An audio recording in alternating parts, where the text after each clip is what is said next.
ക്വാളിറ്റിയിൽ വിലക്കുറവിന്റെ വിപ്ലവം. ഇപ്പോൾ വാങ്ങിയാൽ 3 ഇരട്ടി വാങ്ങാം. വിലക്കുറവിന്റെ വിപ്ലവം ഇപ്പോൾ നിലമ്പൂരിലും. ഈ വിറ്റഴിക്കൽ മഹാമഹം സ്റ്റോക്ക് തീരുന്നതുവരെ മാത്രം. 199 രൂപയുടെ മഹാത്ഭുതം. ഏതെടുത്താലും 199 രൂപ മാത്രം. Hotel rose international ground, Kodathippadi, Manjeri road, Nilambur. Kavalappara ഉരുൾപൊട്ടൽ ദുരന്തം 7 വർഷം പിന്നിടുമ്പോഴും ഇരകളായവരുടെ മനസ്സുകളിൽ ഉണങ്ങാത്ത മുറിവായി ദുരന്ത സ്മരണകൾ. 2019 ഓഗസ്റ്റ് 8-നാണ് 59 പേരുടെ ജീവൻ കവർന്ന കവളപ്പാറ ദുരന്തമുണ്ടായത്. മലയോര മേഖലയായ പോത്തുകൽ ഗ്രാമപഞ്ചായത്തിലെ കവളപ്പാറ, പാതാർ കുടിയേറ്റ പ്രദേശങ്ങളിൽ ഉരുൾപൊട്ടലിന്റെയും പ്രളയത്തിന്റെയും രൂപത്തിലായിരുന്നു അന്നത്തെ മഹാദുരന്തം. കവളപ്പാറ മുത്തപ്പൻ കുന്നിടിഞ്ഞ് താഴ്വാരത്ത് അധിവസിച്ചിരുന്ന 45ഓളം വീടുകളാണ് മണ്ണിനടിയിലായത്. രാത്രി 8 മണിയോടെ ഉണ്ടായ ദുരന്തത്തിൽ വീടുകളിൽ നിന്ന് ഓടി രക്ഷപ്പെടാൻ പോലുമാകാതെ 59 ജീവനുകൾ മുത്തപ്പൻ കുന്നിന്റെ മണ്ണാഴങ്ങളിൽ പുതഞ്ഞുപോയി. സകല സംവിധാനങ്ങളും അവതാളത്തിലായതിനാൽ പിറ്റേന്ന് രാവിലെ 10 മണിയോടെയാണ് രക്ഷാപ്രവർത്തകർക്ക് പോലും പ്രദേശത്തെത്തിപ്പെടാനായത്. രക്ഷാപ്രവർത്തനങ്ങളുടെ ഉദാത്ത മാതൃകയായി 20 ദിവസത്തോളം നീണ്ട മണ്ണ് മാന്തിയുള്ള തിരച്ചിലിനൊടുവിൽ 48 മൃതദേഹങ്ങൾ കണ്ടെടുക്കാനായി.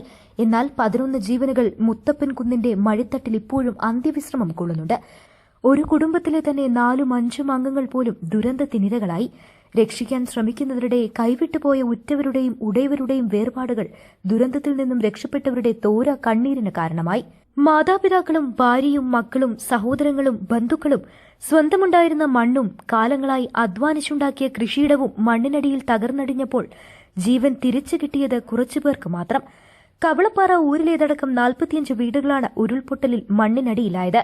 ജീവൻ നഷ്ടപ്പെട്ടവർക്ക് 10 ലക്ഷവും ഭൂമി നഷ്ടപ്പെട്ടവർക്ക് ഭൂമി വാങ്ങി വീട് നിർമ്മിക്കാൻ 10 ലക്ഷവും വീതം സർക്കാർ ധനസഹായം നൽകി. ജനറൽ വിഭാഗത്തിൽപ്പെട്ടവർക്കായി പോത്തുകലിൽ 24 വീടുകൾ സർക്കാർ നിർമ്മിച്ചു നൽകി. വ്യവസായി MA യൂസഫ് അലി 33 വീടുകൾ ദുരന്തബാധിതർക്കായി നിർമ്മിച്ചു നൽകി. കവളപ്പാറ ഊരിലെ 27 കുടുംബങ്ങൾക്ക് ഉപ്പട ആനക്കല്ലിൽ സർക്കാർ ധനസഹായത്തോടെ വീടുകൾ നിർമ്മിച്ചു നൽകി. ദുരന്തം നടന്ന് 4 വർഷം പൂർത്തിയായപ്പോഴാണ് പുനരധിവാസം സാധ്യമായത്. വിവിധ സന്നദ്ധ സംഘടനകളും കവളപ്പാറ ദുരന്തബാധിതർക്ക് വീടുകൾ നിർമ്മിച്ചു നൽകിയിരുന്നു.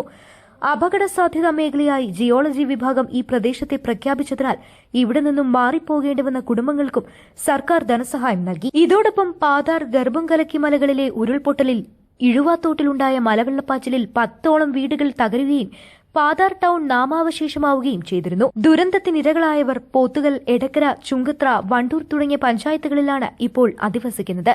ചിലർ പിറന്ന മണ്ണിനെ കൈവിടാനാകാതെ അവിടെ തന്നെ ഇപ്പോഴും തുടരുന്നു. സകലതും നഷ്ടപ്പെട്ടതിന്റെ ആഘാതത്തിൽ നിന്നും പലരും നാളിതുവരെ മോചിതരായിട്ടില്ല.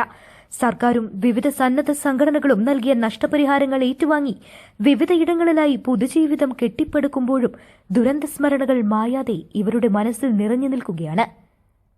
News bureau, Edakkara.